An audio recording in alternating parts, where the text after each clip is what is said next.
Bonjour Amélie. Bonjour Florian. Amélie, merci de ta présence avec nous aujourd'hui.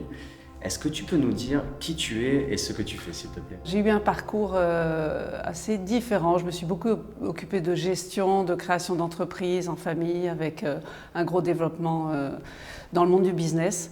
Et puis j'ai eu un déclic il y a quelques années, 7-8 ans, où je me suis dit ce qui m'intéresse, le sujet qui m'intéresse fondamentalement, l'âge avançant, c'est l'histoire. Et j'aime transmettre l'histoire. J'ai eu un deuxième déclic, j'ai perdu mon père. Et là, j'ai constaté à son décès, on a l'âme de la personne qui s'envole. Et ça, j'ai eu cette espèce d'impression et je me suis dit, le devoir de mémoire, c'est quelque chose qui est fondamental aujourd'hui. Tu interviens dans les classes pour transmettre à la jeune génération ces histoires. Tu es souvent confronté aux batailles, au sang. Peux-tu nous dire le constat que tu as fait et comment tu transmets à cette jeune génération? Alors, c'est fait de façon assez spontanée. La première fois où je suis arrivée un peu en tremblant devant ce public qui est à la fois impatient et très intéressé, mais qui ne laissera pas la place à une erreur, parce qu'un enfant, si ça ne marche pas, les yeux partent sur le côté et il n'écoute plus. Pour avoir cette attention, j'ai créé le mouvement. Je me suis aperçue que tous les moments d'histoire très sanglants, avec des batailles où il y a 4000 personnes qui meurent en une seule journée, sous Charlemagne, c'est ce qui s'est passé.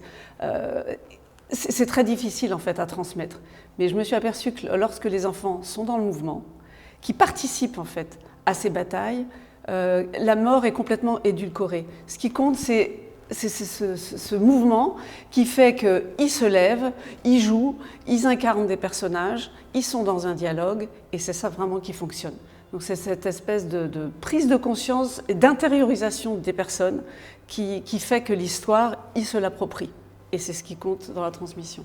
Et ils oublient un petit peu la mort et le côté violent de l'histoire. Je crois qu'ils ne le voient même pas.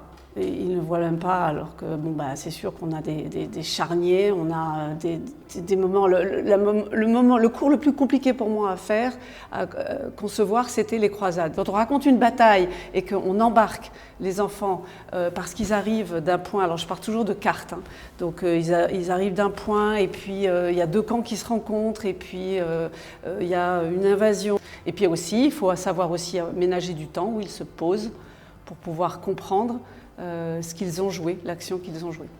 Peux-tu nous donner un exemple de la méthode que tu utilises, un cas concret avec ces enfants? Là, on va partir sur de l'exploration. Donc les enfants, je vais leur faire incarner des personnes historiques qui ont apporté une pierre à l'édifice. Et je crois que les enfants, leur manière de vivre l'histoire, c'est quand ils comprennent que, d'accord, ces personnes sont mortes, mais elles ont apporté quelque chose à l'humanité. Et ils vont faire des jeux de rôle. Ce qui est merveilleux, c'est de leur faire jouer un personnage, voilà. S'identifier à une vie qui a été extraordinaire. C'est ce que j'aime dans la transmission de l'histoire, c'est que finalement je raconte des voies qui ont été suivies par des personnes, et ces enfants, qui sont tous des adultes en devenir, vont construire aussi leur voie de cette manière-là. On est dans le courant de l'humanité. Ça va leur permettre de rêver. Ça va leur permettre de rêver. De toute façon, tout commence par le rêve, hein. Il faut commencer à rêver quelque chose pour pouvoir l'atteindre et construire pierre par pierre le but qu'on veut atteindre. Merci Amélie pour ce partage d'expérience et nous avoir transmis ta vision de la pédagogie devant ce jeune public.